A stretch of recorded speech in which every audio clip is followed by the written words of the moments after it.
कोई भी सपना साकार करने के लिए सबसे जरूरी है सही कोच का होना। चुनिए आयुष दर्पण डिजिटल को और करे अपनी क्लिनिकल आयुर्वेद सीखने का सपना साकार।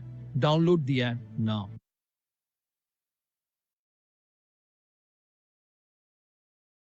नमस्कार। आयुष दर्पण पर रात के 8:15 पर प्रतिदिन जुड़े क्लिनिकल आयुर्वेद संभाषा से। संपर्क 0941037997।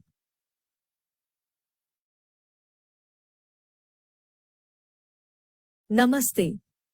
आयुष दर्पण पर स्त्री रोगों पर आधारित भारत की एकमात्र संभाषा के साथ प्रतिदिन सायं 6 बजे जुड़े। संपर्क 9410379397।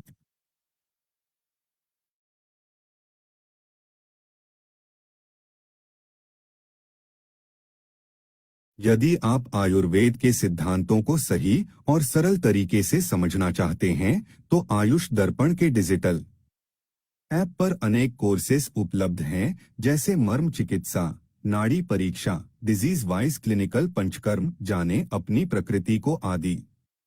आयुष दर्पण के डिजिटल ऐप को गूगल प्ले स्टोर से डाउनलोड करें और इन सभी कोर्सेज को अपने फुर्सत के क्षणों में वीडियो से सीखें। धन्यवाद।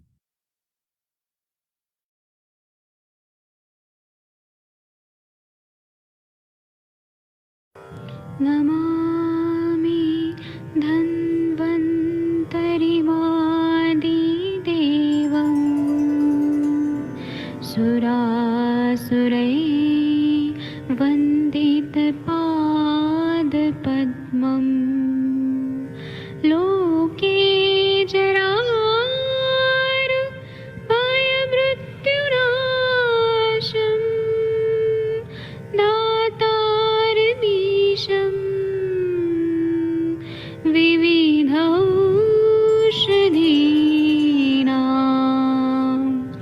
शङ्खं च घटं चारुतोर्भिश्चतुर्भिः सूक्ष्मस्वच्छादिरुद्यं शुकपरिविलसन् मौलिमं भोजनेत्रं कालाम्बोदोज्ज्वलाङ्गं कटितटविलसत् चारुपीताम्बराढ्यं वन्दे धन्वन्तरिन्तं निखिलगदमिव प्रौढदावाग्निनीलम्।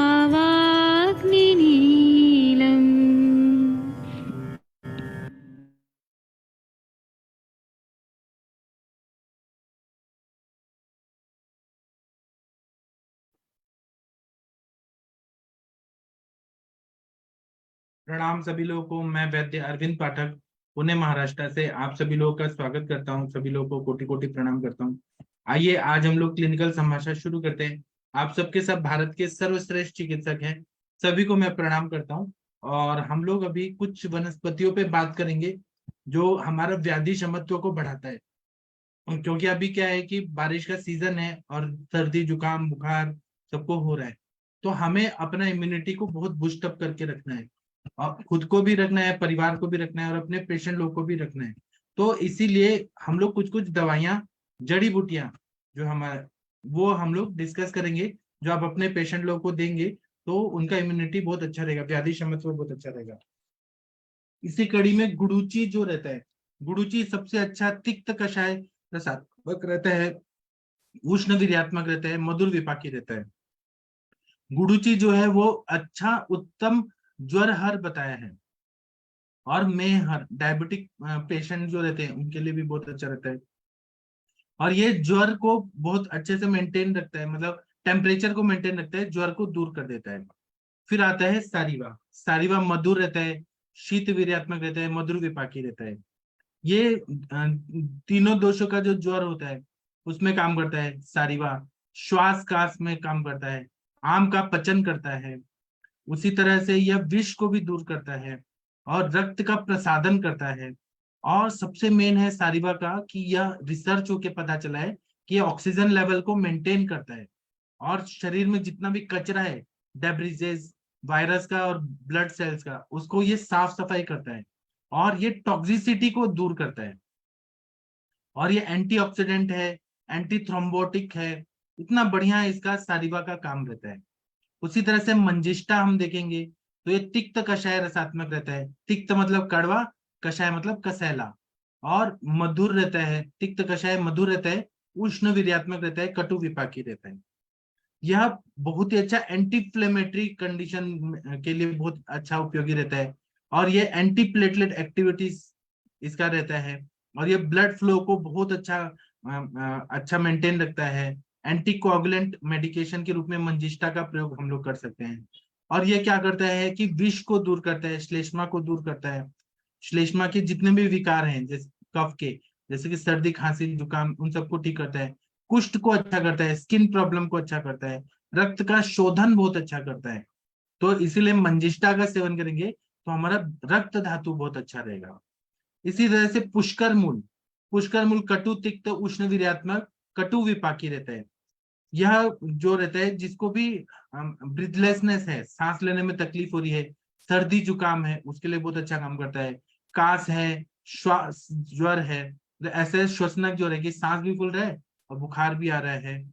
उसी तरह से पार्श्व शूल, किसी को रिब्स में आगे पीछे पेन हो रहा है, फीवर हो रहा है, सांस लेने में तकलीफ हो रही है, रेस्पिरेटरी सिस्टम जो है प्राणवस्त्र होता है उसमें अगर कुछ भी तकलीफ है तो पुष्कर मूल का क्वाथ अगर दे दे तो बहुत अच्छा। यह पुष्कर मूल जो है वो पूरे अपने लंग्स पे अच्छा काम करता है, एंटी इंफ्लेमेटरी एक्शन है, एंटी हिस्टामिनिक, कोई भी जो इन्फेक्शन, एलर्जी वगैरह रहता है उसको ये पुष्कर मूल बहुत अच्छा काम कर देता है, ठीक कर देता है। उसी तरह से आता है विभितक, जो त्रिफला में हरितकी, विभितकी, आम्लकी रहता है। तो विभितकी जो है कषाय रसात्मक रहता है, उष्ण वीर्यात्मक रहता है, मधुर विपाकी रहता है। यह क्या करता है कि कफ को पूरी तरह से भेदन करने का काम करता है उष्ण वीर्य होने की वजह से, और ये ड्राई कफ में भी दे सकते हैं। तो बहुत अच्छा विभितक का उपयोग करके पता चला है। इसी तरह से मुस्ता, मुस्ता तिक्त कटु कषाय रसात्मक होता है, शीत वीर्यात्मक कटु विपाकी रहता है। मुस्ता है अच्छा ज्वर को दूर करता है और ये खाने का रुचि, टेस्ट को अच्छा करता है और इन्फेक्शन जो भी बॉडी में आ जाता है तो ये पूरा क्लेद को निकाल देता है और यूरिन से निकाल के इन्फेक्शन पे बहुत अच्छा काम करता है। और यह जंतुजित मतलब बैक्टीरिया, वायरस पे मुस्ता का काम बहुत अच्छा हुआ है और अरुचि पे बहुत अच्छा रिसर्च वर्क हुआ है, बहुत अच्छा ये काम करता है।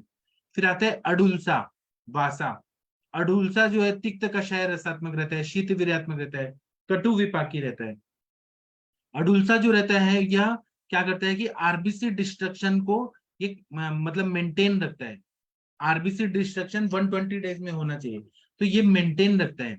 ब्लड के जितने भी फिजियोलॉजिकल फंक्शंस है उसको वासा जो है अडुलसा वो बैलेंस रखता है और ये क्या करता है कि टेम्परेचर मतलब ज्वर को दूर करता है और कफ कोल्ड को ठीक करता है। श्वास कास में, ज्वर में, फिर ब्रोंकाइटिस में, फिर लेप्रेसी में, ब्लड डिसऑर्डर में, हार्ट ट्रबल्स में, फिर मेमोरी में अच्छा ये काम करता है। वॉमिटिंग को रोकता है, जॉन्डिस में अच्छा काम करता है, फिर गोनोरिया में बहुत अच्छा काम करता है, अस्थमा में बहुत अच्छा काम करता है, थर्स्ट तृष्णा रोग में बहुत अच्छा काम करता है।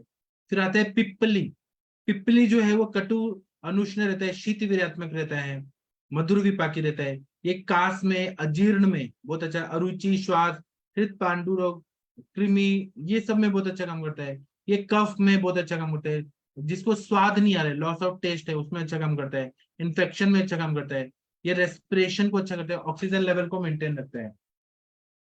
आप लोग में से किसको किसको ये पीडीएफ चाहिए जो मैं दे रहा हूँ, जिसको जिसको चाहिए वो मैं आपको ग्रुप में दे दूंगा। फिर पुनर्नवा है। पुनर्नवा का तो डाईयूरेटिक एक्शन रहता है, मतलब मूत्रल रहता है, बहुत अच्छा, किडनी को ताकत देता है।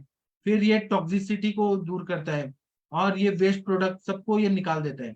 और ये शोफहर है, श्लेष्मर है और मधुर शीत वीर्यात्मक है, मधुर विपाकी है, मधुर रसात्मक है। इसी तरह से अब्रक भस्म, अगर अभी टाइम में जब इम्यूनिटी को अच्छा करना है तो अब्रक भस्म का प्रयोग करें, बहुत अच्छा फायदा करता है क्योंकि ये कफ को बैलेंस करता है, कफ को निकालता है। न्यूमोनिया वगैरह में अब्रक भस्म का प्रयोग करें तो बहुत बहुत अच्छा रिजल्ट आता है। ये ऑक्सीजन लेवल को बैलेंस कर देता है अब्रक, क्योंकि अब्रक को हम व्योम या आकाश ऐसे बोलते हैं। तो ये लंग का कैपेसिटी को अच्छा करता है और इसमें हीलिंग कैपेसिटी रहती है और शरीर में नया नया सेल हेल्दी टिश्यू बनाने की ताकत रहती है अब्रक भस्म में। फिर टंकन भस्म कटु रसात्मक रहता है, ये म्यूकस को निकालता है, निमोनिया में काम करता है और कफ सांस लेने में तकलीफ हो रही है। और ये क्या करता है, टंकन भस्म जो इनर लाइनिंग रहता है ना एल्वोलाइज का, ब्लड वेसल्स का, उसको ये शुद्ध करता है, जख्म को भर देता है और टॉक्सिन्स को निकालता है। इतना बढ़िया टंकन भस्म है। इसी तरह से कनकासव, कनकासव जो है वह एल्वोलाइज और ब्लड कैपिलरीज का जो भी छोटे छोटे जख्म है उसको हील कर देता है, ब्रोंको डायलेटर रहता है। उसी तरह से एक्सेसिव म्यूकस वगैरह रहेगा उसको ठीक कर देता है, नॉर्मल ब्रीदिंग को अच्छा करता है और निमोनिया को आने नहीं देता। जो लोग भी कनकासव का प्रयोग करते हैं ना उनको निमोनिया कभी नहीं हो सकता है। इसी तरह से महासुदर्शन क्वाथ है, यह तो बहुत ही बढ़िया महासुदर्शन क्वाथ है कि यह फीवर नहीं आने देता है या फीवर की बार बार आने की अवस्था है उसको ये कंट्रोल करता है। 1 मिनट रुकिए, मैं आ रहा हूँ, 1 मिनट।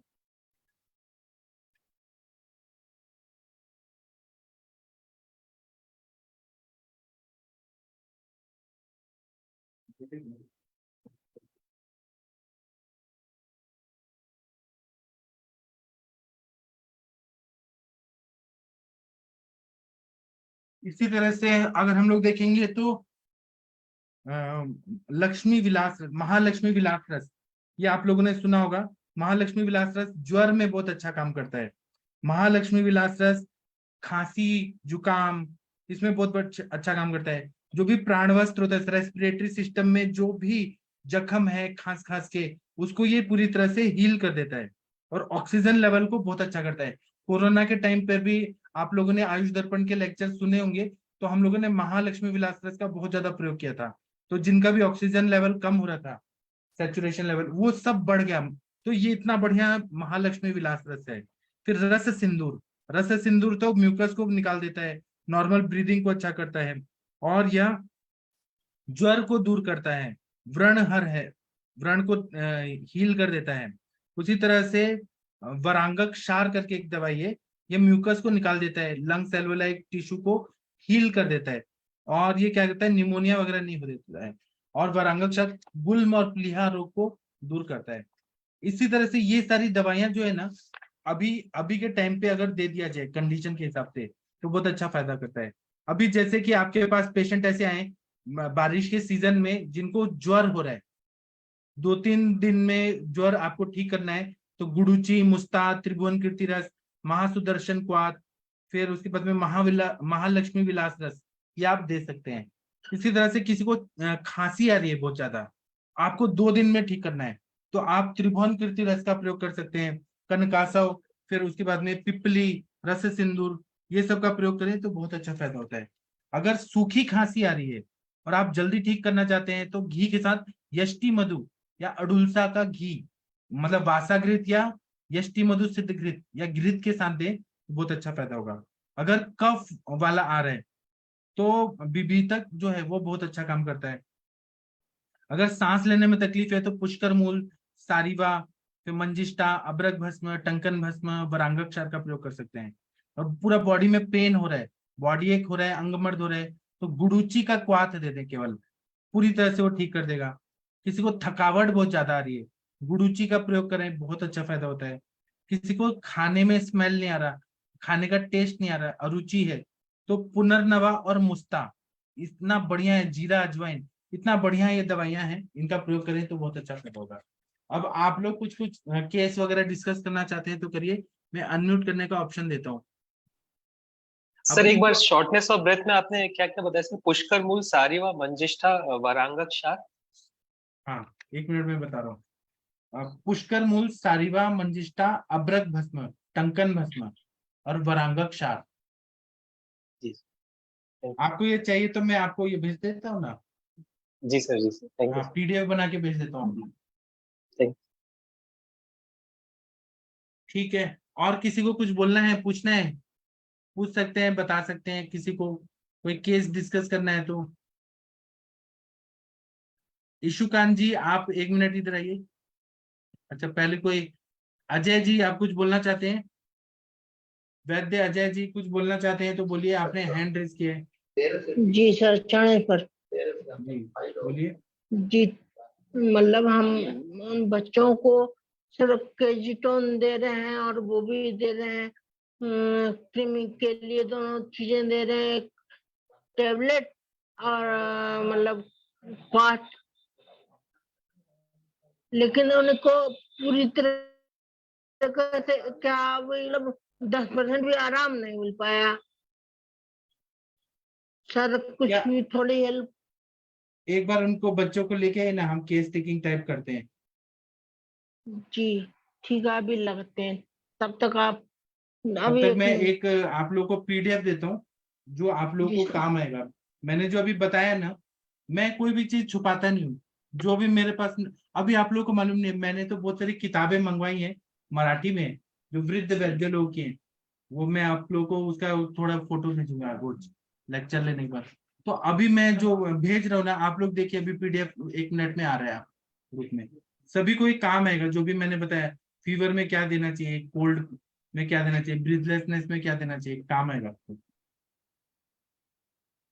और बताइए आप सर लोग कोई केस। हाँ सर बताइए सर, सर। ये जो कटु विभाग की जो आपने द्रव्य बताए, जैसे हाँ जो जब प्लेटलेट काउंट्स कम रहती है तब इनको क्या अवॉइड, जैसे जो ब्लड को साफ भी करते हैं लेकिन प्लेटलेट काउंट्स कम है, तो उस वक्त इनको क्या अवॉइड करना चाहिए? नहीं, ऐसा कुछ नहीं है। हम लोग अच्छा आयुर्वेद के हिसाब से कटु विपाकी कटु ऐसा ऐसा कम कॉन्सेप्ट कहीं नहीं है कि प्लेटलेट को कम करता है। अच्छा। ऐसा कोई कॉन्सेप्ट नहीं है। जैसे सर मंजिष्ठादि कषाय में जैसे रक्त की सफाई करता है, लेकिन कटु विपाकी है एंटी और एंटी प्लेटलेट प्लेटलेट। एक्टिविटीज है तो ये ब्लड फ्लो को अच्छा करता है, एंटी कोगुलेंट के रूप में काम करता है। जी जी। सर मेरा ये डाउट ये था कि जैसे जैसे ल्यूकेमिया मरीज में क्या है, प्लेटलेट कम होते हैं, तो तब आप ये दीजिए दे ना, सकते हैं क्या? मंजिष्ठा दीजिए ना, कितना बढ़िया रिजल्ट आएगा। अच्छा। सारीवा मंजिष्ठा दीजिए ना, कितना अच्छा ठीक हो जाएंगे। जी। अभी देखिए सर, आप देखिए पीडीएफ भेजे, और वो जितने वनस्पतियों का बताया वो भी भेज दूंगे, आप लोगों को काम आएगा। ये जी सर वेस्टर्न बिल्कुल। स्टाइल में भी है और आयुर्वेद के स्टाइल में भी है। ऐसा टेबल है, मैं भेज देता हूँ आपके लिए। ये असली में कोविड केसेस से रिलेटेड है, एक आर्टिकल है जो मैं आप लोगों को भेज रहा हूँ। तब तक आप लोग बात करिए, मैं अभी इसका फोटो निकाल के भेजता हूँ। अजय जी कुछ बोलना चाहते हैं क्या? बच्चे आ गए? जी सर, हाँ, चने पर सर आ गए बच्चे। वीडियो ऑन करिए। मंदाकिनी मैम जी आप सर। इनसे बात करिए थोड़ा बच्चों से। मंदाकिनी मैम खाना खा रही है क्या? शशि मैम कहाँ है?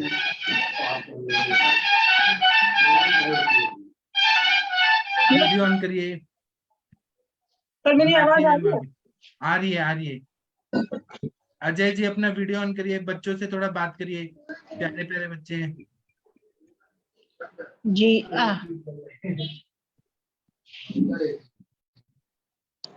जी हाँ हाँ। सर, बताइए क्या हुआ है बच्चों को? भैया बोलो आप लोग। आवाज आ रही है आपको मेरी? हाँ आ रही है मैम। बताइए सर, क्या हुआ बच्चों को?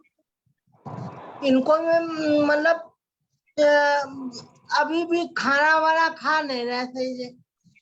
क्यों नहीं खाना खा रहे हैं अभी?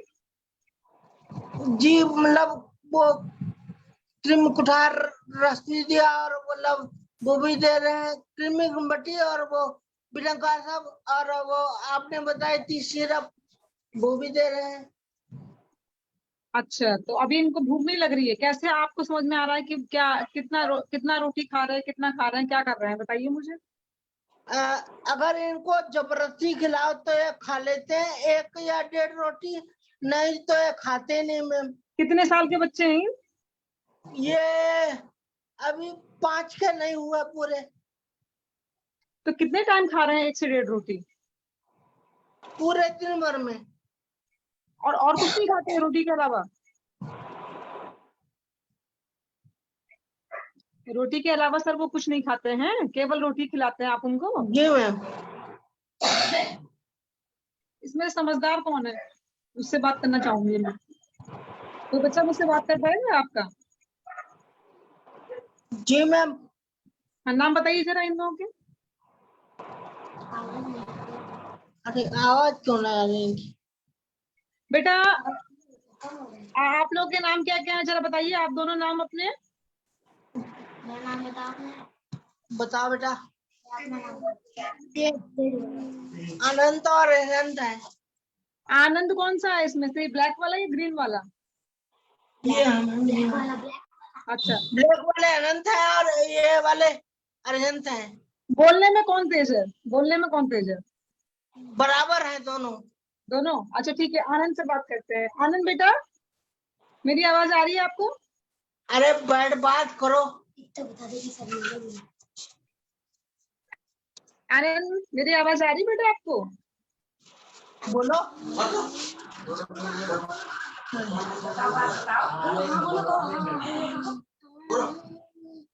आवाज आ रही है? हाँ तेज बोलो, तेज बोलो, तेज बोलो का हाँ तेज बोलो। ये मैं अच्छा, ये आपकी बिटिया से बात करा दीजिए, वो तेज है। क्या नाम है बिटिया आपका? बिटिया से बात कराइए। ये गुनगुन है। हाँ बुलबुल बेटा, बात करना मेरे से आप। नमस्ते मैम। नमस्ते। आप ये बताओ, ये जो दोनों आपके भाई हैं, ये सवेरे कितने बजे सो के उठते हैं?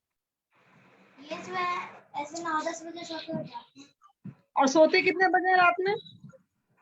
रात में सो जाते हैं ऐसे 9-9:30 बजे तक। तो ये इतना देर तक सोते रहते हैं, स्कूल ही जाते हैं? हम स्कूल जाते हैं लेकिन लेट जाते हैं। कितने बजे आते हैं ये लोग स्कूल? प्ले वे में होंगे अभी तो ना? क्या? ये लोग प्ले वे में है? प्ले वे में है कि नर्सरी में है? ये लोग एलकेजी में है। एलकेजी में है। तो कितने बजे स्कूल जाते हैं ये? ये लोग 10:30 बजे तक पहुंच जाते हैं। 10 बजे सो के उठते 10:30 बजे पहुंच जाते हैं। तो ये लोग नहाते धोते कब हैं? इतने फास्ट है ये लोग कि नहा लेते हैं फटाक से? अच्छा ठीक है, चलो ये नहीं तुमको पता है। आप कितने बजे आती हो स्कूल? हम सुबह 8 बजे चले जाते हैं। अच्छा, तो आपको नहीं पता। आपकी मम्मी कहाँ है? मम्मी अंदर है। मम्मी आ जाएंगी? बुलाओ। अरे मम्मी को बुलाओ। सही में मैम जो है उनको डांट दो आप। हाँ मैं डांटूंगी आज। सही बात नहीं मैम, उनको डांट दो तभी अच्छा रहेगा। पहले आप तो जाएंगे। जी मैम, मतलब इनको आखिर शायद लेटरिन तो नहीं सही होती, इस वजह से शायद कुछ हो। सर देखिए ऐसा है, लैट्रिन सही नहीं होती या क्या नहीं होती है, जब बच्चे ही 10 बजे सो करके उठ रहे हैं और 10:30 बजे स्कूल चले जा रहे हैं, तो 10 से 10:30 के बीच में क्या कहाँ तो भूख लगेगी और क्या तो प्यास लगेगी, और कैसे ये ब्रश कर रहे हैं और कैसे ये नहा करके जा रहे हैं, तो दिनचर्या यहीं पे गड़बड़ है इनकी ना। हाँ दिनचर्या तो इनकी पूरी गड़बड़ है, पूरी मैम। तो वो तो इनकी मम्मी को सुधारनी पड़ेगी। आइए मैडम। नमस्ते मैम। नमस्ते मैम, मैं डॉक्टर मंदाकिनी बोल रही हूँ। मैम आप बैठ जाइए, बच्चों को उठा करके हम आपसे बात करनी है मेरे को। डांट देना इनको से।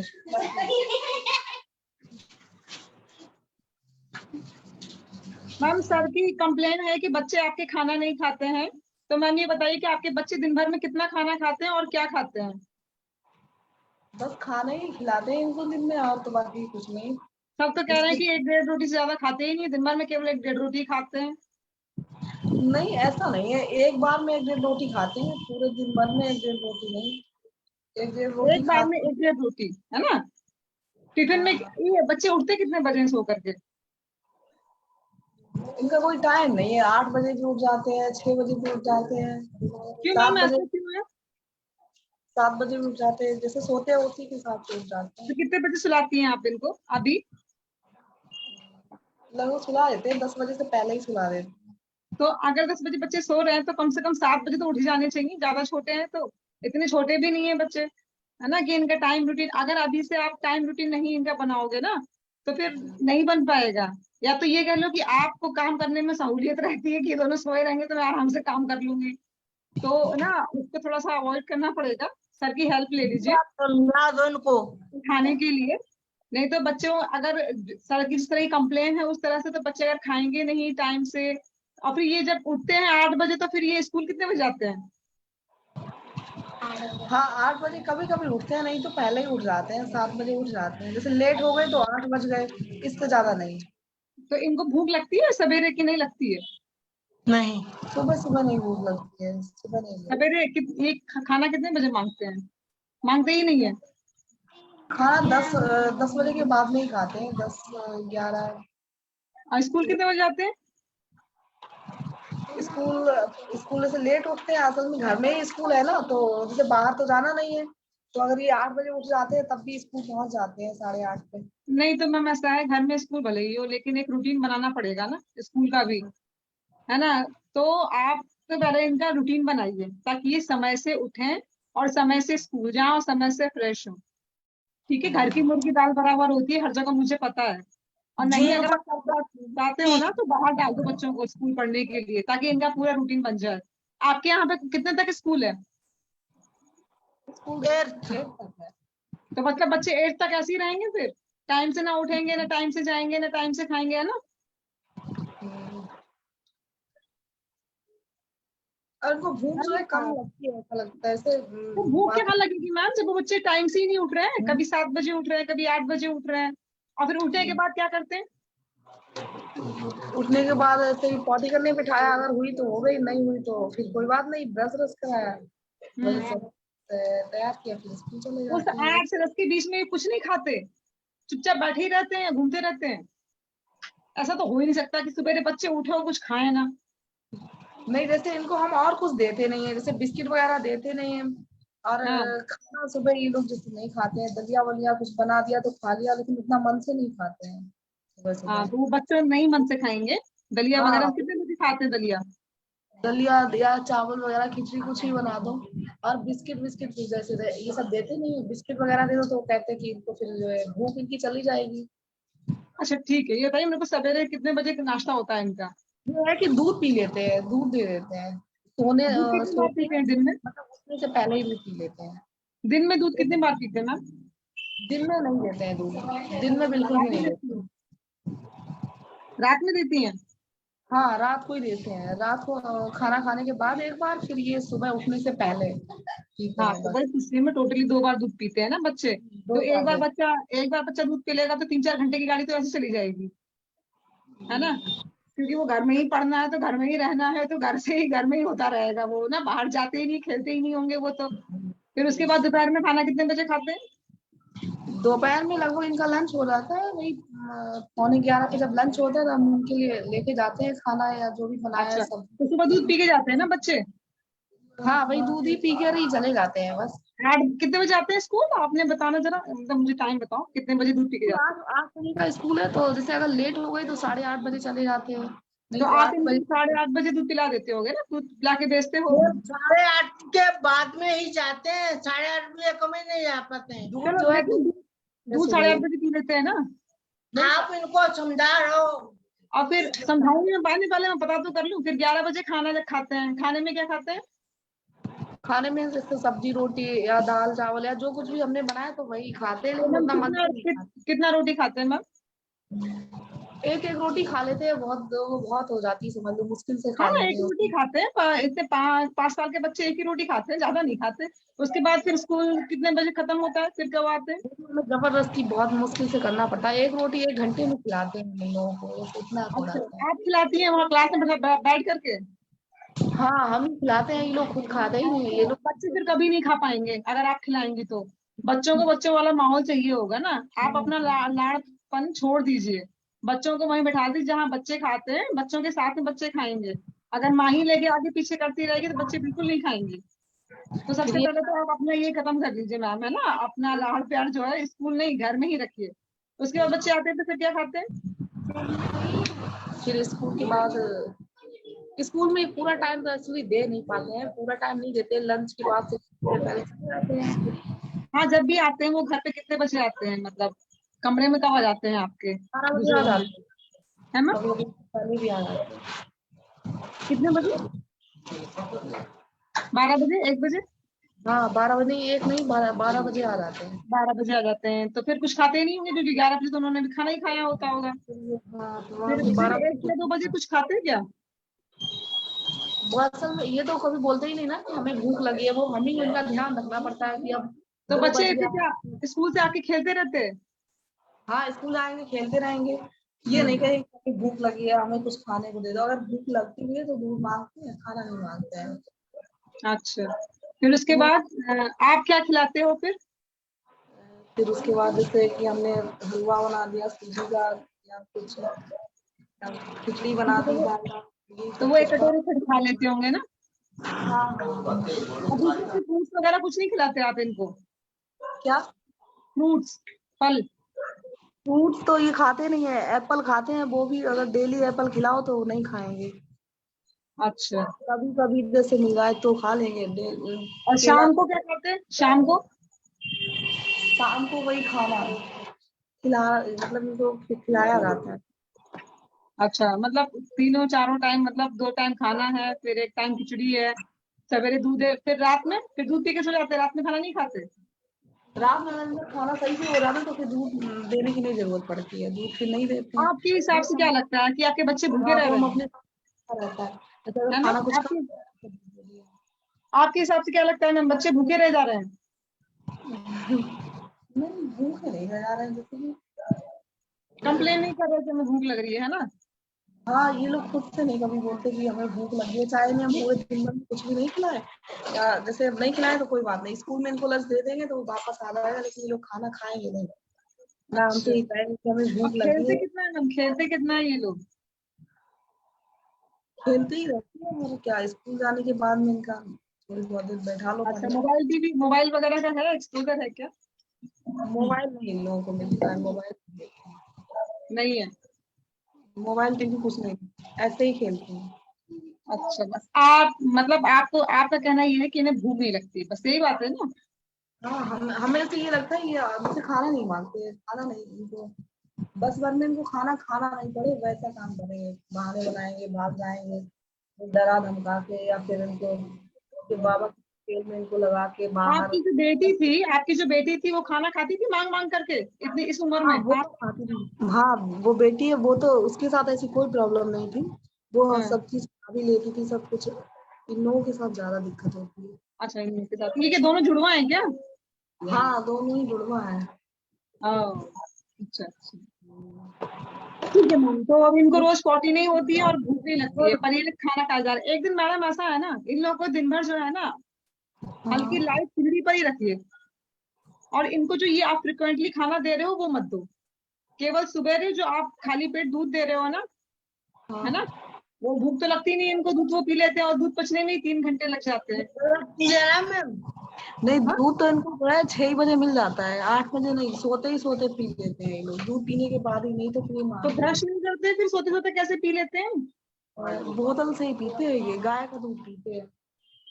ठीक है मैम, समझ गई आपका। सर, आपका प्रॉब्लम यही है कि आपके बच्चे टाइम से उठते नहीं है और टाइम से ये खाते नहीं है, और ये सोते सोते जो मुंह में दूध की बोतल घुस जा रही है ना, ये नहीं होनी चाहिए। ये बच्चे अब इतने छोटे नहीं है कि आप इनको इनका इतनी आदत बिगाड़ रही हैं। जी, कब तक आप दूध से पिलाती रहेंगी मैडम? जी, है ना? ये सारी सर आप कंप्लेन मुझे जब करिएगा इनकी भूख लगने की, जब तक इनकी दिनचर्या सही ना हो जाए, जब तक ये बोतल छूट ना जाए। जी मैम। क्योंकि बच्चे इस तरह से मुंह में लगाए लगाए बोतल पी रहे हैं और पेट भरा ही रह रहा है उनका, वो पच भी नहीं पा रहा, फिर वो सो करके उठ रहे हैं, फिर वो भाग जा रहे हैं, स्कूल जा रहे हैं। पचने के लिए भी तो कुछ खेलना कूदना होगा ना। सोते सोते कोई किसी को दूध पिलाने की जरूरत नहीं, और बिना ब्रश किए तो आप पेट पिला दे रहे हो, तो वो तो अंदर अंदर गंदगी जा रही है ना पेट के। वो आप कितना भी कृमि कुठार खिला लो, कितना भी बिडंगा रिस्ट पिला लो, कुछ नहीं काम करने वाला है आपका। सही बात है मैम। सर, आप अगर मैम नहीं एक्टिव है तो सर आप एक्टिव हो जाइए, ठीक है? मैम के पास बहुत सारे काम होते होंगे ना, तो आप दोनों लोग मिलजुल करके अपने बच्चों को संभालिए। और सर, आपको ही मैं ड्यूटी दे दे रही हूँ कि आप भी सवेरे इनको पकड़ के उठाया करो, यानी उठाओ और इन्हें अपने साथ लेके जाओ टहलाने के लिए। और 1 हफ्ते करके मुझे बताइए, देखिए भूख लग रही कि नहीं लग रही, और ये सुबह सवेरे दूध की बोतल देना बंद कीजिए, ठीक है? जी, यही बात, मेन बात यही है कि सुबह सुबह इनको दूध दिया जाता है, हम मना करते हैं कि सुबह मत दिया करो। नहीं, मैंने मैम को बोल दिया, मैम दूध वूध देने की जरूरत नहीं है, सर की मैंने ड्यूटी लगा दी है, वो उठाएंगे और सवेरे उठा के बच्चों को टहलाने लेकर के जाएंगे। जी मैम। ठीक है मैम? जी ठीक है सर, थैंक यू सर। ठीक है, थैंक यू।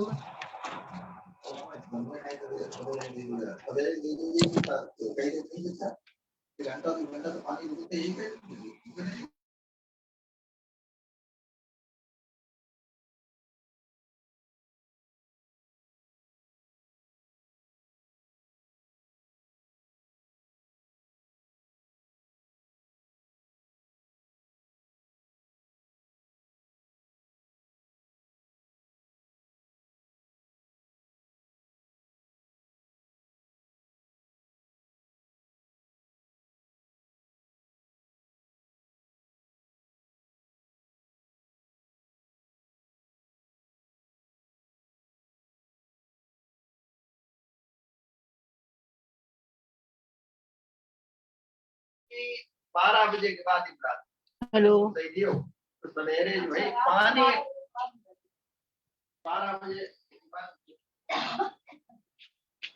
हेलो,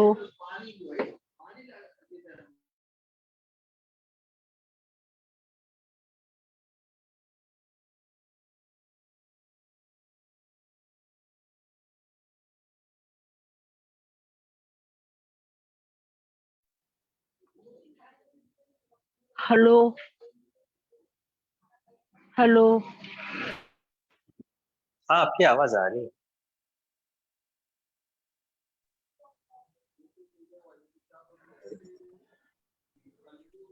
अब अनम्यूट हो रहा है। जी,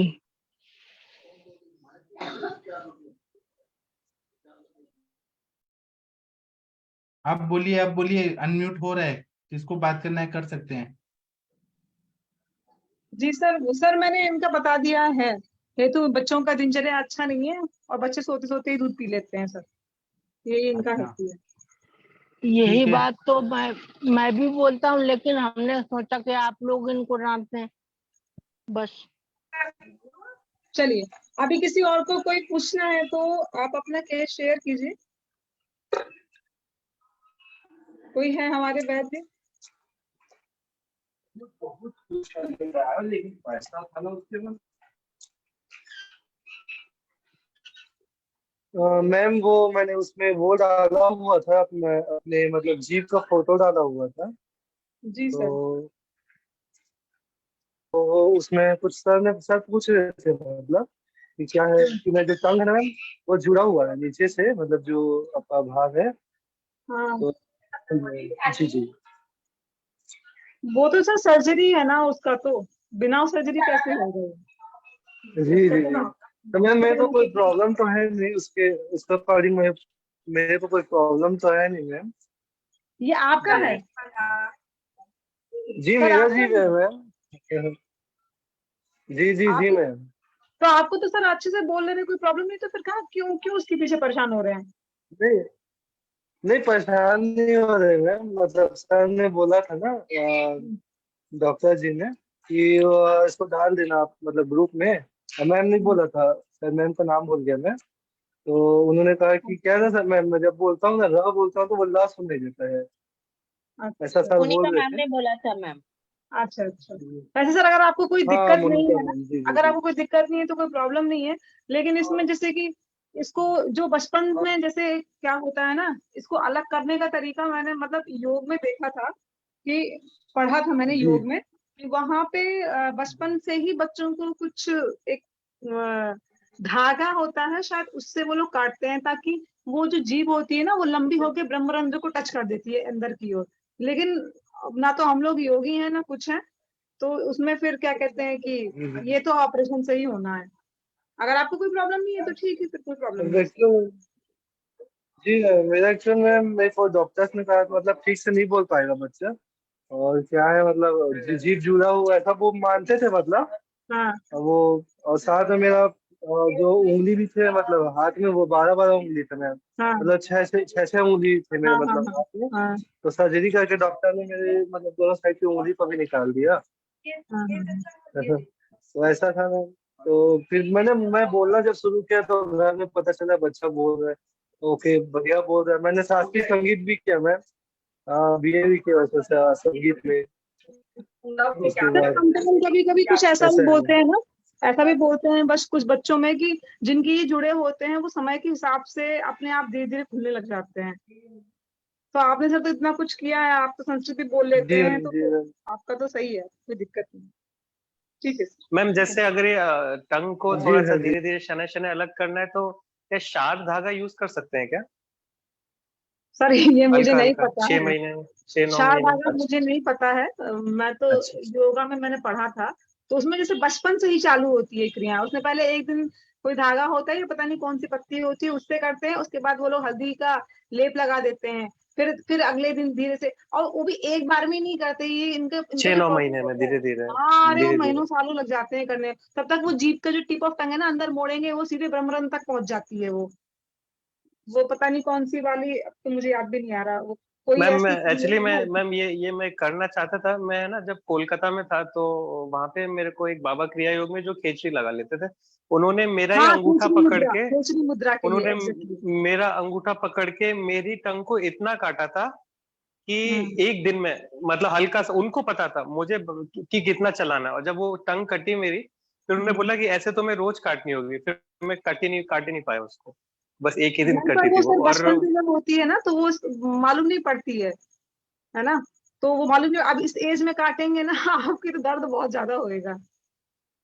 हाँ मैम, वो इतना स्लोली उन्होंने मेरा मेरा ही अंगूठा पकड़ के, अपने उंगली से मेरा ही अंगूठा पकड़ा, मेरी जीभ के नीचे चलाया उन्होंने, और बस फिर रुक गए वो। और उनको पता था कि कट गई है, और मुझे हाँ, महसूस हुआ था कि हाँ हल्की सी कट गई है, और दर्द भी नहीं है। मतलब जैसे अगर ज्यादा काटो तब दर्द होता है। तो बोला इस तरीके से काटना है 9 महीने तक। फिर वो मैंने कोशिश किया, वो हरड़, शायद हरड़ और नमक, नमक और हरड़ बोला था लगाने को। फिर वो नहीं, फिर वो फॉलो अप नहीं कर पाया। मैं खुद नहीं काट पाता था अपनी टंग। तो वही, अगर शार सूत्र के धागे से मैं देखता हूँ मैम, अगर कोई धागा मिलता है तो मैं देखता हूँ। जी सर, श्योर करिए, हमें बताइएगा जरूर। जी मैम, 1 साल में बताता हूँ। हेलो हाँ जी, चल बोलिए। मैम, ये क्रिया ना काफी डिफिकल्ट होती है, ये उसमें मेडिटेशन में भी आती है ये क्रिया। तो ये आप बिना गुरु के नहीं कर सकते, ये बहुत ज्यादा डिफिकल्ट होती है। अगर आप खुद ट्राई करोगे ना तो जुबान कट ही जाती है, खून निकलेगा उसमें। ये जिसको जी सर, आती मैंने है बहुत ट्राई किया खुद जी जी, काटने का। तो वही वो ना सर, वो उनके पास ही आपको बार बार जाना पड़ेगा जो करते हैं ना, क्योंकि जी आगे गुरु ही सिखाते हैं। वैसे हो नहीं पा, वैसे पता नहीं लगता कभी भी। जैसे नाड़ी आप जितनी मर्जी किसी से सुन लो, जब तक वो आपको आपकी नाड़ी पकड़ के नहीं ना बताएगा यहाँ पर ऐसे करना है, तो उसके बिना नहीं आती। जी सर, वो और बताइए, उनको पता था कि कितने में रुक जाना है। जी जी और मुझे खुद के बारे में नहीं पता, बताइए। जी जी।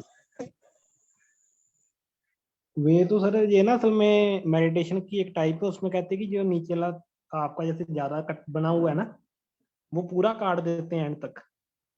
तो उसमें वो कहते हैं फिर जुबान वापस को मोड़ के, जो हम कहते हैं ना कि हमारे जो चक्रा के अंदर लिक्विड घूमता है, तो वो क्या करते हैं कि वो फिर नीचे जलने नहीं देते पेट के अंदर, वो जुबान पीछे को करके गले के अंदर ले जाते हैं कि वो वहां पर जुबान के ऊपर गिरता है वो अमृत। जी सर, उसकी वो क्या क्रिया करते होती थे, है। वो जो मेडुला अपना ब्रेन स्टेम होता है ना, वहां जी पे जी वो जीप टच करा लेते हैं। और वो क्या, जो ब्रेन स्टेम होता है वही हमारा कार्डियोवैस्कुलर और वही रेस्पिरेटरी सेंटर, दोनों वहीं से ट्रिगर होते हैं। सांस भी वहीं से ट्रिगर होती है, हाँ और दिल की धड़कन भी वहीं से चलती है।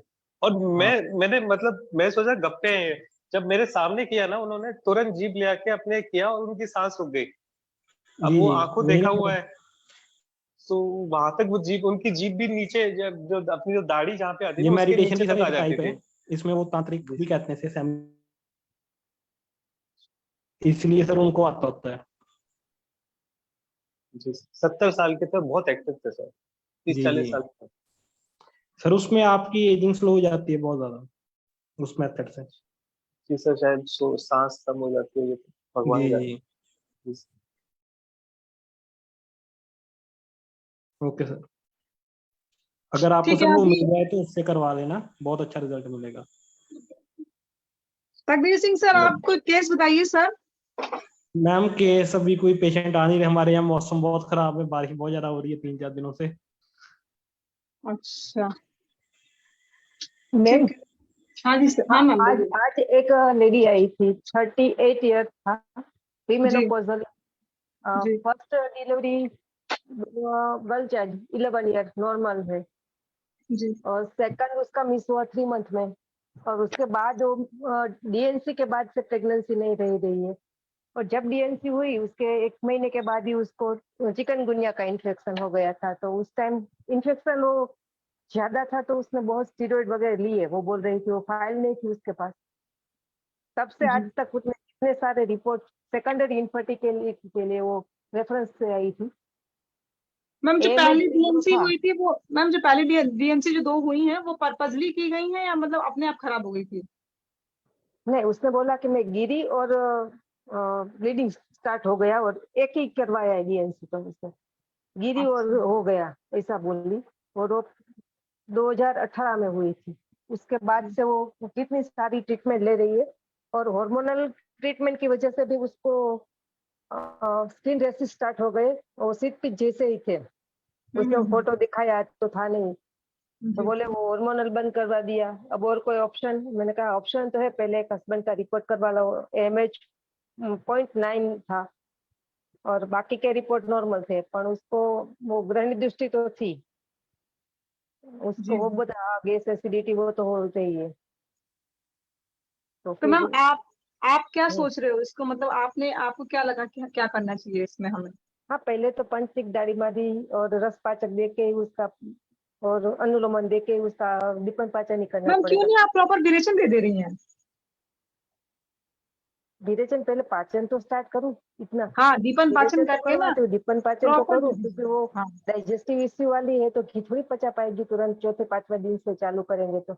हाँ जी। और एक उसका हस्बैंड का रिपोर्ट भी देख लूँ, वो भी जी। तकलीफ वाला है तो उसको भी देना पड़ेगा। जी मैम। और फिर कुछ हाँ, इसीलिए मैंने आपको बोला।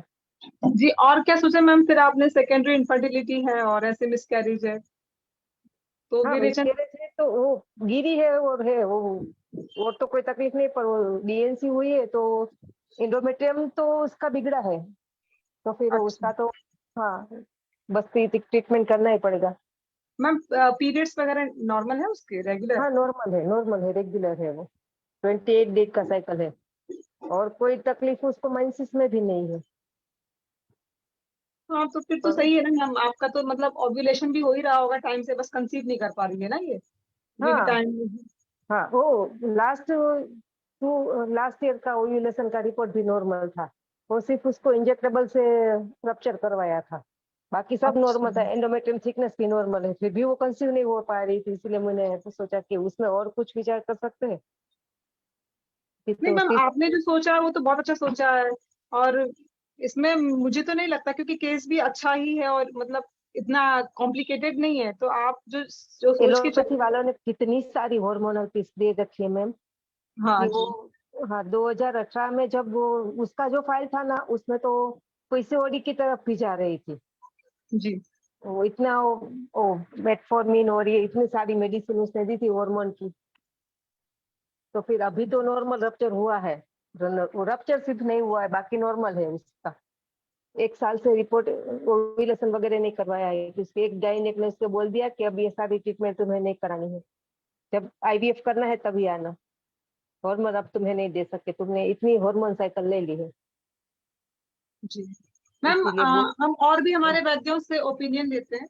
मैम मोनिका मैम बताइए, आप अगर सुन रहे हैं केस को तो आप अपना ओपिनियन दीजिए। मैम रप्चर नहीं हो रहा है क्या? हाँ, तो लास्ट ईयर का रिपोर्ट में था कि रप्चर नहीं हो रहा है। अच्छा, तो अंजना मैम अदरक रस का नस्य बोलते हैं ना रप्चर करने के लिए? हाँ, तो पहले तो उसका करना पड़ेगा ना, आगे की ट्रीटमेंट दीपन पाचन के लिए। वो तो पहले तो उसका ग्रहणी और लीवर वो ये सब करेक्ट करना पड़ेगा ना मैम, उसके बाद ही हम ओव्यूलेशन का और प्रेगनेंसी का तो सोचेंगे ना। हाँ हाँ हाँ हाँ हाँ, ठीक है मैम, आप करिए फिर बताइएगा। ओके मैम आपसे मुझे कुछ पूछना है। या बोलो। गीता मैम, ये जो कल से मेरा ना जो केस था पीसीओडी वाला ना, उसमें ना मुझे अंजना मैम ने बोला था शतावरी तेल और भून निम्बाती कषाय का बस्ती देने के लिए। तो मेरे को ये समझ में नहीं आ रहा कि वो प्रॉपर बस्ती देनी है, मात्रा बस्ती देनी है। नहीं, वो योग बस्ती दे रहे हैं। अच्छा, वो योग बस्ती दे रहे हैं। तो मैम हाँ। इसमें कल्क किसका पड़ेगा? मुझे कल्क नहीं समझ में आ रहा है, ये तो मैं पहली बार करूंगी योग बस्ती वगैरह। हाँ, मदन फल, बच्चा, सतपुष्पा, 10 मूल, क्या अवेलेबल है आपके पास? चूरन में हाँ, मदन फल भी है, शतपुष्पा भी मिल जाएगा, और क्या बताया आपने? बच्चा, 10 बचा भी मूल। है मैम, बचा हाँ, भी है। 10 मूल का वो पाउडर रखती हूँ मैं। अच्छा तो मैम ये वात प्रकृति ज्यादा है तो 10 मूल, सतपुष्पा दोनों तो डालना, मदन फल बच्चा भी डालना, उन इसमें चारों का मैम कल। पित्त और वात दोनों ही है मैम इसमें। तो इसमें क्या मदन फल बच्चा और दशमूल और क्या बताया था आपने मैम? सतपुष्पा। शतपुष्पा मैम, इनकी मात्रा कितनी होगी? मैं 5 ग्राम रखती हूँ। अच्छा 5 ग्राम। हाँ। और फिर इसके बाद इसमें मैम ये तो हमारा काढ़ा वाला हो गया मैम, और ये अनुवासन के लिए क्या दूंगी मैं? मैं सतपुष्पा देती हूँ ज्यादातर, और पित्त प्रकृति है तो उसके साथ 10 मूल या तो फिर सहचर या और ऐड करती हूँ, सिर्फ सतपुष्पा नहीं रखती। बाकी सतपुष्पा एक ही अकेला काफी रहता है पीसीओडी में तो। मतलब स्थापन बस्ती के लिए हम ये काढ़ा वाला और शतपुष्पा उसके लिए अनुवासन के लिए करेंगे, है नहीं? हाँ हाँ हाँ शतपुष्पा हाँ। 40 ml। मैं 60 ml रखती हूँ मैम। मात्रा 60 बस्ती देनी है तो फिर उसमें 30 से 50 तक चलता है। नहीं तो मैम इसमें मात्रा बस्ती तो हो ही नहीं पाएगी ना, भूनिम्बादी कषाय या फिर सचरादी कषाय। नहीं, वो उसके बाद कंटिन्यूशन के लिए देते हैं। मैं क्या करती हूँ कि योग बस्ती का हो गया, दूसरे दिन से पेशेंट को खुद को सहचर तेल की या सतपुष्पा तेल की बोतल और ये सारी किट दे देती हूँ कि आपको हर रोज रात को सोते समय 30 ml, वो कितनी कैपेसिटी है उसको पूछते हैं कि कितने बजे निकला था ऑयल। एक फोर्ड हो गई और 8 डी की जो योग बस्ती उसमें फोर्ड हो गया मात्रा बस्ती, तो उसमें पूछ लेते हैं, फिर उस हिसाब से डोज सिलेक्ट करते हैं कि कितने बजे निकला था और कितना निकला था। वो पेट दे देते हैं तो पेट बिगड़ा था या नहीं वो पूछ लेती हूँ, तो उस हिसाब से पता चल जाता है कि इसका आधा रहा है तो 40-50 तक चल जाता है, और ज्यादा नहीं रुकता है तो 30 ml पर उसको रोज लेना है, 21 डेज के लिए रोज लेना है। अच्छा। हाँ, उनसे 2 साइकिल में उसका हार्मोनल साइकिल जो मेंस्ट्रुअल साइकिल है ना वो रेगुलर हो जाता है जल्दी। अच्छा। इधर मेरे वाली पेशेंट का ना ब्लीडिंग ज्यादा हो रहा था, तो अभी स्टॉप तो है। उसको सहचर नहीं दे सहचर नहीं तो मैम उसको चंदन भला भी दे सकते हो, ब्लीडिंग ज्यादा था अभी तो। मैम मैंने सोचा था, मैंने प्लान किया था, एक और से पूछा था तो उन्होंने बोला था कि लगातार 3 महीने तक उसको चंदन बड़ा लाक्षादी तेल का मात्रा बस्ती देंगे ना, लगातार कंटिन्यूअस, जैसे इसकी पीरियड आने वाला टाइम हो उस टाइम बंद कर देंगे, है ना? हाँ, बस वो ब्लीडिंग स्टॉप हो उससे बाद 5th डे ब्लीडिंग स्टॉप हो जाए तब से वापस स्टार्ट कर सकते हैं। हाँ तो ऐसे कंटिन्यू 3 महीने तक देने के लिए मुझे उन्होंने गाइड किया था। तो मैम एक बस्ती का एक कोर्स करवा देना ताकि उसकी एंडोमेट्रियम थिकनेस और वो सब नॉर्मल हो जाए। अच्छा, योग बस्ती के एक कोर्स करा दूंगा, है ना? हाँ, एक करा दो, उसके बाद वो अगर उसको दूसरी साइकिल में ब्लीडिंग ज्यादा नहीं है तो फिर योग बस्ती का कोर्स की जरूरत नहीं है, सिर्फ मात्रा बस्ती उसको चालू रखाओ। अगर दूसरी साइकिल में भी प्रॉब्लम है तो एक वापस करवाओ। मैं 3 साइकिल तक करती हूँ, जिसकी एंडोमेट्रियम और ये सब सही नहीं होते ना उनको 3 साइकिल तक देती हूँ। पेशेंट की कंप्लेन बंद हो जाए, मतलब वो अंदर की जो है कंडीशन वो नॉर्मल हो गई है, क्योंकि पहले प्रेगनेंसी रखने के लिए एंडोमेट्रियम और वहाँ का जो ब्लड वेसल्स है वो तो नॉर्मल होनी चाहिए ना। मैम टोटल कितना मतलब रखेंगे काढ़ा? काढ़ा में 350 से 500 तक उसका वेट, या तो फिर कैसी है इंटेस्टाइन की कैपेसिटी उस हिसाब से, डाइजेशन कैसा है। हाँ, डाइजेशन कैसा है, ग्रहणी अच्छी है, ग्रहणी अच्छी है तो उसको 500 ml तक चल जाता है, नहीं तो 350 ml तक। अच्छा, और इसमें तेल कितना डालेंगे मैम? 60 ml डालती हूँ काढ़ा में। ठीक है मैम। फिर इसका योग बस्ती दे करके फिर मैं आपसे डिस्कशन करती हूँ। और ये नस्य मैम हमें जो मैम ने बोला सतपुष्प तेल का, ये हमें केवल 7 डेज देना है या फिर हम ऐसे 2-2 ड्रॉप डलवा सकते हैं पूरे मंथ? हाँ, पूरा मंथ डालती है, पूरा मंथ। और पूरा मंथ? हाँ, स्टीम लेके ही प्रॉपर मसाज स्टीम उसको घर पे ही समझा दे, मैं 2 दिन कर देती हूँ, बाकी समझा देती हूँ कि रोज ऐसे लेना ही है। अगर सुबह टाइम नहीं है तो रात को सोते टाइम मैं 4 ड्रॉप्स दोनों नोजल में 4 ड्रॉप्स देती हूँ। चार चार ड्रॉप देते हैं। फिर मैम जैसे कि हम बस्ती के साथ में इंटरनल मेडिसिन भी चला सकते हैं ना? हाँ चलानी है ना, कि तो उसमें अच्छा।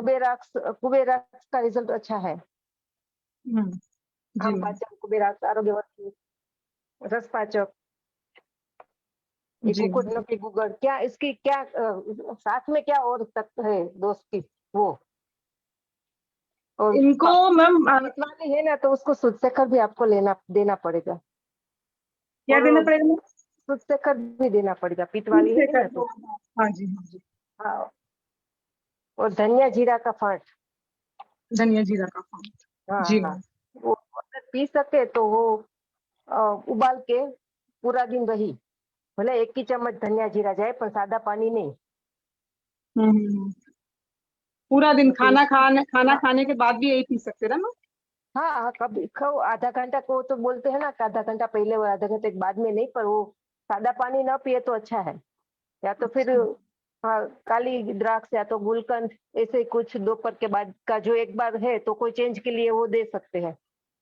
अच्छा ठीक है मैम, ठीक है ma'am, thank you ma'am guide करने के लिए। मैं ना मैं बहुत योग बस्ती परेशान का थी, मैं चल रहा सवेरे है, से कि मैं क्या मैं बोलूं इसमें। काढ़ा वाला जो है ना, मैं प्रिपरेशन बनाऊंगी, वीडियो करके आपको दे दूंगी। जी मैम, थैंक यू मेरा मैम। कल से शुरू होगा ना, तो परसों पर काढ़ा का आएगा। जी मैम। हाँ, ओके। ठीक है मैम, मैं आपको पर्सनली में डाल मैसेज करके दीजिएगा। पूछ लेती हूँ।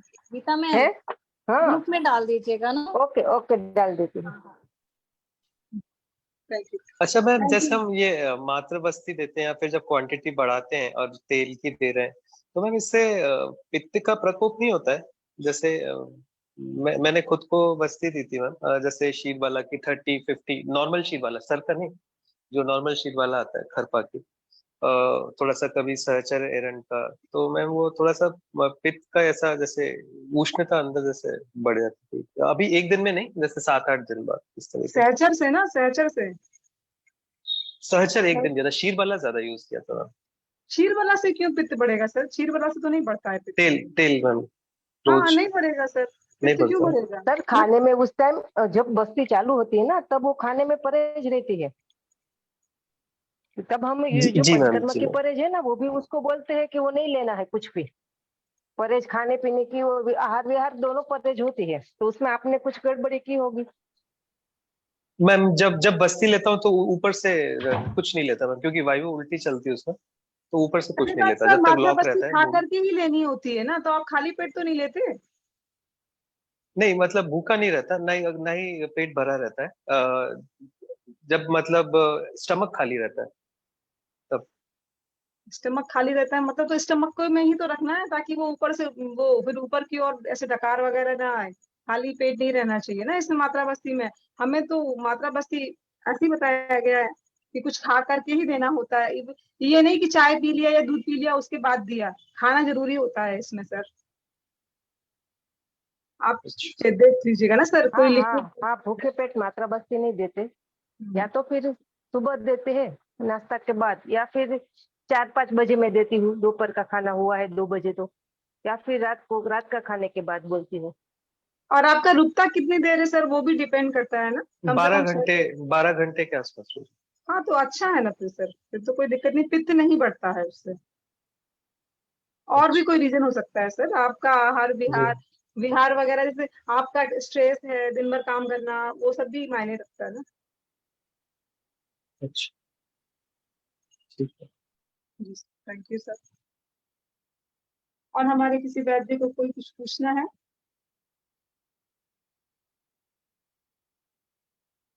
किसी को कुछ पूछना है तो बताइए, या किसी को अपना कोई केस डिस्कस करना है? हाँ मंदाकिनी मैम, आज आपने वो सेशन देखा था जो हुआ था सतीश भवेड़ मैम सर का? नहीं मैम, नहीं देखा आज। उसको देखिए मैं मैम, वो आपकी काफी सारी क्वेरीज रिजॉल्व होंगी उसमें मैम, जो अभी आप हाँ पूछ मैम, रहे अभी हो मैम ना। था। हाँ जी एक बार जरूर देखना, अच्छा है वो, काफी अच्छा है सेशन मैम। जी मैम। एक मेरा केस था हस्तपाद दाह का, मैं उसे ट्रीट कर रही थी, उसका मैं एक्सपीरियंस शेयर करना चाहूंगी। काफी अच्छा था, पेशेंट था और उसको कोई भी मतलब प्रॉब्लम नहीं थी। ना तो शुगर था, ना कोई ऐसा कुछ दिनचर्या से रिलेटेड कोई प्रॉब्लम थी। थोड़ा बहुत दिनचर्या से था उसका कि कभी ड्यूटी से लेट हो जाते थे, तो लेकिन उनके ना हाथ पाँव में बहुत जलन रहती थी। तो मैंने सारे जांच कराए थे, सारे जांच सब कुछ रिपोर्ट्स नॉर्मल आई थी। थोड़ा सा उनको खाने का था, खाना बाहर थोड़ा बहुत ले लिया करते थे, तो उसकी वजह से मुझे लग रहा है उनको हस्तपात रहा होगा। तो मैंने उनको सिंपल एक विरेचन दिया था। शुरू में तो मैंने ऐसे ही उनको एरंड भ्रष्ट हरितकी से दे दिया था सद्य विरेचन। फिर उसके बाद मैंने उनको डायरेक्ट फिर उनको अपने अविपत्ति का शून्य पे रखा था, और उसके साथ मैंने उनको दशमूल क्वाथ किया था सुबह और शाम पीने के लिए। और फिर मैंने उसमें उनको प्रवाल तिष्टि, मोती तिष्टि, कामदुधारस, गिलोय सत्व और बसंत कुसुमाकर रस का पुड़िया बना करके मैंने उनको सुबह शाम दिया था। हल्की फुल्की उनको ऐसा लगता था कि जैसे कि यूरिन बार बार आ रही है, बट जलन वगैरह नहीं थी। तो उसके साथ में मैंने उनको चंद्रप्रभा वटी भी ऐड की थी। और मानस की मतलब मुझे लगा कि जैसे कि बाहर रहना है और ऐसे खाना पीना सही से नहीं हो पाता है, तो थोड़ा सा सेंट्रल नर्वस सिस्टम के लिए जैसे हम लोग विटामिन B12 वगैरह देते ना, उस हिसाब से सोच करके मैंने अश्वगंधा दे दिया था। तो उनको 15 दिन में अच्छा रिजल्ट आ गया था उनको, तो वो उनको आराम पड़ गया था। फिर आज आए थे वो मुझे बताने के लिए। तो ये मेरा हस्तपात दाह का केस मैंने सॉल्व किया था। आप अगर आपने हस्तपात दाह में अगर कुछ आप लोगों ने सॉल्व किया हो तो, या कोई केस ट्रीट किया हो, तो आप अपना एक्सपीरियंस शेयर कर दीजिए मेरे साथ में। मैम इसमें सिर्फ रक्त मोक्षण बहुत अच्छा रिजल्ट देता है जी। अगर पेशेंट न माने तो ब्लड जो लेने आए ना रिपोर्ट के लिए, उसको अपने जी। क्लिनिक पे बुला लो। जो स्टाफ जी। लेने आता है ना, तो पहले समझा दो कि उसका ज्यादा ब्लड निकालना है। मेरा एक कॉर्पोरेटर वाला पेशेंट भी परसों ऐसा ही कर रहा था कि वो निकालना नहीं खून, मेरे बहुत परसेंटेज कम है, तो उसको पांडुल नहीं लग रहा था। तो मैंने वो जो आया ना उसको बोला कि उसको रक्त मोक्षण करना है। पेशेंट को रक्त मोक्षण का पता नहीं था, उसने पूरी बोतल ही निकाल दी। 30 ml की डोज आ रही है ना, वो निकाल रहा कि नहीं आपका इतने सारे रिपोर्ट है तो ये जरूरी है। और पेशेंट जब रिपोर्ट आया तब तक वहीं पर बैठी और बोल रही थी अब तो बंद हो गया, तो उसको बोलो ना रिपोर्ट नहीं करना है। मैंने कहा बंद हो गया, वो खून निकाला इसीलिए बंद हो गया। तुम क्या मान रही थी मेरे से? खून निकालने के लिए, वो रिपोर्ट के लिए नहीं गया है ब्लड, वो आपका खून निकालने के लिए। ऐसे तुरंत राहत हो गई थी 15 मिनट में उसको। मैम काय का केस था? नहीं उसको बर्निंग थी राइट साइड में, पूरे हैंड साइड में। और मैंने बोला कि थोड़ा ब्लड निकाल लूं तो उससे राहत हो जाएगी। बोली नहीं मेरा HP बहुत कम है, वो निकालना मत मेरा ब्लड। बर्निंग कहाँ पे थी मैम? राइट हैंड, हाँ शोल्डर के आसपास बहुत ही थी। हाँ और वो काफी ट्रीटमेंट लेके आई थी, कॉर्पोरेट वाली थी। तो फिर ब्लड निकालने के लिए ना बोला, तो फिर बोला तो B12 का रिपोर्ट कर लेते हैं। तो बोला हाँ वो तो मेरा कम ही रहता था पहले, करवा लो। तो फिर कितना ml निकाला फिर ब्लड आपने? 30 ml ही निकाला। वो छोटी बोतल लेके ले आया था। मैंने तो उसको बोला था कि रक्त मोक्षण करना है, तो वो बोला आप मेरी बार था वहां से आया हूँ तो उसमें 30 ml की बोतल ही है। उसने वो सिरिंज लगा के ID सेट लगा के सीधा 30 ml भर ही ली। बोला इसमें जरूर पड़ेगा आपका, रिपोर्ट इतना है ना। बोले कि रिपोर्ट देने आऊँ तब पैसा दे देना। ऐसा करके वो चला गया। और ब्लड रिपोर्ट तो करने नहीं थे, रक्त मोक्षण करना था। फिर बोले कि 15 मिनट हो गई तो बोलने लगी कि मैम मेरा ये जलन तो कम हो गया, तो रिपोर्ट की जरूरत ना हो तो उसको बोलो ना हो उतना रिपोर्ट बंद कर दिए। मैंने कहा नहीं वो रिपोर्ट नहीं होगा, ये आपका रक्त मोक्षण किया है, प्रिंट वो सिर्फ CBC की देगा और आपका चार्ज भी CBC का ही देना है। आप खून कम है वो सब बोल रही थी ना, इसीलिए। अच्छा, बहुत अच्छा बताया मैम आपने। मैम उसका हीमोग्लोबिन कितना था उस पेशेंट का? 12% था मैम, उसका कम ही नहीं। हीमोग्लोबिन कम होता तो हमें उसकी हाँ वही 12 तो पता चलता ना। हाँ जनरल मिलते ही है 12 तो। उसको डर ही था ब्लड निकालने का, और ब्लड का ही डर था उसको, तो इसलिए उसने ना बोला। वो ऐसे पेशेंट करते हैं, जब हम ऐसे रक्त मोक्षण के लिए खून निकालने को बोलते हैं ना, पेशेंट ऐसे करते हैं। तो मेरे मैम उसके बाद आप क्या देते हैं उनको? शुगर वगैरह कुछ या ग्लूकोज वगैरह कुछ दे रखते हैं अपने पास? क्या क्या करते हैं? नहीं वो पूछती हूँ पहले, खाना खाया है क्या खाया वो पूछ लेती हूँ। मोस्टली क्या है, वो सुबह आते हैं तो चाय नाश्ता करके आते हैं, तो चाय में शुगर आ जाती है। 30 ml में जरूरत नहीं पड़ती, इससे ज्यादा निकाला तो जरूर पड़ती है, तो फिर अच्छा ग्लूकोज मैम, उससे मुंह में डाल देते हैं। घृत सेवन कराते हैं क्या? घृत नहीं सेवन कराते, ग्लूकोज जैसा वो होता है ना, नहीं, मिश्री का पहले पाउडर। जैसे सर बोलते ना रुक्षता आ जाती है, तो 30 ml में ऐसा कुछ नहीं लगता है ना? नहीं होता, नहीं कम निकाला है तो नहीं होता, पर उसकी जो सिम्टम्स है ना, हर्पीस है हाँ। या ऐसे कुछ सिम्टम्स है ना, तो उसमें तुरंत राहत हो जाती है। हर्पीस में भी आप जलन है तुरंत थोड़ा सा ही निकाल दो, हर्पीस हाँ। में है, और ये अपना हॉट फ्लैशेस वो सब में राहत हो जाती है। 30 ml निकालो तो भी उसमें राहत तुरंत हो जाती है। Okay ma'am. मैम किस जगह से निकाला? क्यूबाइटल फोसा से? क्यूबाइटल फोसा से, राइट क्यूबाइटल से निकालते हैं। और सपोज यदि डिस्टल पैर के डिस्टल एंड में यदि प्रॉब्लम हो तो हम कहाँ से चूज हाँ करना वहीं से, चाहिए हमको? कौन सी वेन दिख रही है नजदीकी, वहीं से। अच्छा, जो नियरेस्ट हो। हाँ नियरेस्ट हो वहीं से। जी अच्छा। और मंदाकिनी मैम, आपसे पूछना, जो आप योग बता रहे थे ना अभी हस्तपाददाह में, तो जी मैम। उसमें आप कैसे क्वांटिटी कितना आप ऐसे लेते हैं मेजर करके? मैम क्वांटिटी के पुड़िया लिए जो हिसाब से बनाते हैं मैंने, ना। हाँ, कामदुधा और गिलोय सत्व ये 20-20 ग्राम लिया था मैंने। मोती पिष्टी 4 ग्राम लिया था, प्रवाल पिष्टी मैंने 10 ग्राम लिया था, और बसंत कुसुमाकर 2 ग्राम लिया था। उसकी 60 पुड़िया बना करके मैंने सुबह शाम दिया था उनको। Thank you ma'am. Basant Kusumakar कितना लिया था मैम? क्या कह रहे हैं मैम? बसंत कुसुमाकर 2 ग्राम। हाँ? 2 ग्राम। Thank you. मैम मुझे एक केस और पूछना था। एक पेशेंट है हाइड्रोनेफ्रोसिस है ना, मूत्राघात का पेशेंट है वो, और उसको मंदाकिनी मैम कितने दिन की पुड़िया बनाई? 60 पुड़िया बनाई थी? 60 पुड़िया, एक पुड़िया सुबह शाम। हाँ ठीक, थैंक यू। हाँ मैम, ये मुझे बताइए मूत्राघात का चिकित्सा।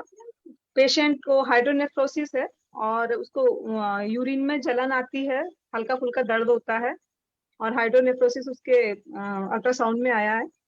तो इसमें हम फिलहाल तो मैंने इसको दीपन पाचन दिया है, और दीपन पाचन के साथ में मैंने इसको वृक्कदोष हर क्वाथ चंदवा वटी दिया हुआ है, और अभिपत्ति का चूर्ण दिया हुआ है। अभी इसमें मैं और क्या सोच सकती हूँ? मैम स्टोन है क्या? हाइड्रोनेफ्रोसिस क्यों है? उसमें स्टोन नहीं दिया है, उसमें बस ये दिया हुआ है कि सम काइंड ऑफ फ्लूइड है उसमें, ऐसे भरा हुआ है हाइड्रोनेफ्रोसिस। तो हाइड्रोनेफ्रोसिस तो मींस वाटर ही है ना, हाइड्रो। हाँ नहीं, वो ऐसे तो ठीक है, stone- मतलब बैक हाँ। फ्लो वाटर का जा रहा है ना, तो कहीं स्टोन है, कुछ ऐसा है नहीं लोकेशन मैम, नहीं ऐसी? स्टोन नहीं है, ऐसा कुछ भी नहीं दिया उसमें। तो अभी मैंने उसको जब दिया था ना ये अपना वृक्कदोष हर क्वाथ, तो मैंने बोला दर्द हो रहा था उसको, तो इसमें मैंने पीड़ांतक क्वाथ ऐड नहीं किया था। तो बोला कि मुझे अब आराम पड़ गया है, और उसको पहले पेशाब ना ऐसे यूरिन अच्छे से खुल के नहीं हो रहा था, तो वो चालू हो गया होना, बस दर्द रह गया था। तो फिर मैंने अभी पीड़ांतक क्वाथ भी ऐड करा दिया है। Ma'am hello. पीड़ घृतपान करवाइए मैम इसमें। अच्छा मैम जी। किसी भी तरह का ऑब्स्ट्रक्शन होगा ना, उसमें हेल्प होगी जरूर। अगर स्टोन है तो भी हेल्प होगी, अदरवाइज भी होगी जी। और गोक्षुर वगैरह आप ऐड कर सकते हैं इसमें ना। हाँ मैम, वो जो वरुण। वृक्कदोष हर क्वाथ है ना, उसमें वरुण हाँ भी हाँ है, गोक्षुर भी है, उसमें मैम सारा हो सकता है कोई किसी तरह की इन्फ्लेमेशन हो तो आप AKT भी दे सकते हैं साथ में, सूक्ष्म तिफरा, AKT और अवपीड़ घृतपान, ये 3 चीजें ऐड कीजिए मैम। यस मैम, डेफिनेटली ये करो। दे सकते हैं ना मैम? हाँ जी मैम। सॉरी सो भी मैम। दे सकते हैं। कनकासव कनकासव पेन अगर हो रहा है तो दे सकते हैं मैम। कनकासव इमीडिएट रिलीफ देता है पेन के केस में। दशमूलारिष्ट और कनकासव अगर देते हैं तो इमीडिएट रिलीफ देता है। मैम अगर एक किडनी का हाइड्रोनेफ्रोसिस है तो घृतपान कराइए, अगर दोनों किडनी का है तो जैसे अभी मैम ने बोला AKT देने का। हाँ दोनों ही किडनी का है ना उसका, तो फिर मैं ऐड करती हूँ, नेक्स्ट टाइम वो आएगा 5 दिन बाद तो मैं घृतपान भी ऐड करूंगी, और वैसे पीड़ांतक क्वाथ का भी रिजल्ट देख लेती हूँ मैं क्या है, फिर उसके हिसाब से आगे फिर मैं और फिर इसको भी ऐड कर दूंगी AKT को। एक मैम यूरिन मैम रूटीन भी करा कंटेंट्स क्या लीजिएगा है वैसे इसके? है मैम। कंटेंट्स क्या है मैम? पीड़ांतक क्वाथ के कंटेंट्स क्या हैं? इसके रासना वगैरह है, रासना है, निर्गुंडी है अच्छा, सर, वात शामक वो वगैरह। है हाँ सब। हाँ हाँ हाँ। अच्छा ओके। ठीक है मैम, थैंक यू। और सर किसी आप को कुछ कह रहे थे ना, आई थिंक सर कुछ कह रहे थे, आदित्य सर। हाँ मैम, वो यूरिन रूटीन करा लीजिएगा कि प्रोटीन तो लीक नहीं हो रहा है, हाइड्रोनेफ्रोसिस का कारण क्या है। जी सर, करा लेते हैं। ठीक है सर, ठीक है सर, थैंक यू। और किसी को कुछ शेयर करना है या कुछ पूछना है तो बताइए, नहीं तो हमारा संभाषण बंद करने का टाइम होने जा रहा है, अभी 2 मिनट है। कोई प्रणाम अपना सभी को।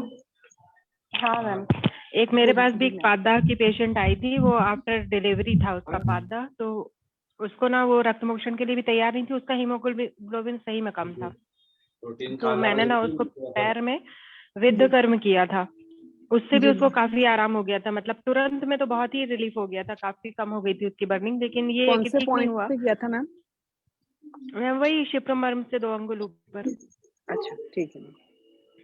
हाँ, और मुझे एक केस और पूछना भी है कि एक मेरी 60 ईयर ओल्ड पेशेंट है, उनको आर्थराइटिस है, मतलब कि जॉइंट पेन है, जॉइंट से नीचे पूरे में पेन है, और थोड़ा सा ये अपनी काफ मसल्स वाली जो हड्डियां होती हैं बेंड भी हो गई हैं, उनको पेन कम ही नहीं हो रहा है, लेकिन वो सिर्फ शमन चिकित्सा ही ले रही है, कोई पंचकर्म कराने तो आ नहीं सकती, बहुत दूर में है, और ज्यादा स्वर्णकल्प ज्यादा क्या बिल्कुल भी नहीं दिए अभी मैंने उनको, वो अफोर्ड भी नहीं कर सकती हैं बहुत ज्यादा, तो मैं क्या दूं समझ में नहीं आ रहा है। सबसे पहली बार में मैंने उनको वात गजांकुश रस, महायोग राज गुग्गुल ये सब दिया था, दशमूल काढ़ा एरंड तेल के साथ, और घृत गुग्गुल तिक्त घृतम कैप्सूल भी दिए, तो उससे हाँ कट की आवाज भी आती है घुटने से, तो उन्हीं को बोल दीजिए थोड़ा ना आराम मैम। हो गया। मैम उन्हीं को जानू बोल बस्ती दीजिए, नहीं कर जानू बस्ती पाएंगे खुद ही वो? कर लें। हाँ जानू बस्ती तो कर सकते हैं ना खुद नहीं से, वो जानू बस्ती खुद से नहीं कर सकती, तो मैंने तो उनको फिर ये बोला आप था हाँ जानू पिचू रख करके ना हाँ वैसे ही कर सकते हैं ना। हाँ हाँ वो कर रही होंगी, कर रही हैं, लेकिन फिर भी नहीं है, उनको ज्यादा रिलीफ नहीं है। तो मैम उसमें क्या कर आभा सकते हैं? गुगलू, लाक्षा गुगलू भी ऐड कर दीजिए ना मैम।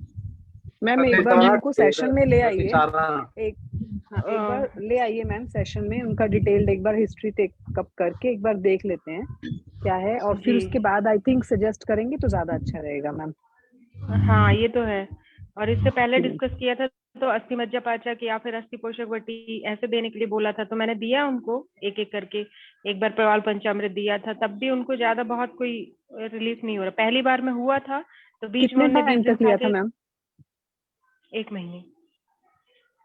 टाइम कम है ना और मैम, 20 उनको थोड़ा लंबा देना पड़ेगा, क्योंकि अगर बोन्स ब्रिटल होके टेढ़ी हो रही हैं तो कहीं ना कहीं कुछ तो अस्थि धातु का क्षय तो है, लेकिन उसके लिए भी मैम एक बार डिटेल हिस्ट्री हुआ क्यों वो लेके उसके बाद ही ट्रीटमेंट प्लान करना चाहिए, जी। तभी असर होगा मैम। अगर उनकी अग्नि ठीक नहीं है, उनका वो पाचन ही नहीं हो रहा है प्रॉपरली, और आप दवाई दिए चले जाएंगे अग्नि तो वो उनके असर नहीं हिसाब आएगा। से है कि भूख अच्छी लग रही है, लेकिन फिर भी मैं अपनी तरफ से दीपन पाचन में थोड़ा बहुत ऐड करती ही हूँ कि मतलब जितनी भी जी अच्छी रहे, लेकिन फिर भी दवाइयाँ पचाने लायक उनकी बढ़ती रहे साथ में। जी मैम अभी के लिए ना उनको आप शल्लकी वगैरह दे सकते हैं ना, वो उसका रिजल्ट अच्छा है उसका। पेन किलर की तरह से काम कर मैम बस्ती भी दे दो। बस्ती दे दूं? हाँ उसका आम पाचन हो गया है तो बस्ती भी दे दो, उससे भी पेन में काफी पेशेंट relief बहुत होता दूर है। है मैम, वो तो मेरे पास नहीं आ सकती, ऑनलाइन ही चल रहा है। ओके ओके तो नहीं हो सकेगा। मैम इसमें आप अस्थि पोषक वगैरह चलाइए, लाक्षा गुगलू चलाइए, कुकुटांड त्वक भस्म चलाइए, और अगर आपको वो नहीं ले पा रही तो उसको गंध तेल दे दीजिए दूध में डाल करके पीने के लिए, जी है ना, तो ये भी अच्छा काम करेगी, लेकिन उसको स्नेह तो चाहिए हर हाल में। हाँ हाँ या फिर जी। पत्रपिंड स्वेद अगर वो करना चाहती है तो कर ले, खुद से भी कर सकती है, पत्रपिंड स्वेद में तो कोई दिक्कत नहीं है। दो चार पत्ते हाँ 2-4 पत्ते कर तोड़ के और अपना तेल में डाल करके और कर ले मसाज, ये तो आप उसको दूर से एडवाइस कर सकते हो ना मैम। और गंध तेल कैप्सूल भी आते हैं मैम, कोटकल के ना गंध तेल कैप्सूल भी आते हैं, तो वो हाँ इजी हो आते हैं जाएगा मैम, लेने के मैंने लिए भी। उसके कोटकल के ही वो दिए थे, एवीपी के दिए थे, खैर तो क्या बोलते हैं और साथ में किसी के भी मैम, विरेचन ये जरूर सभी करवाते कंपनीज अच्छी है रहिए। मैम।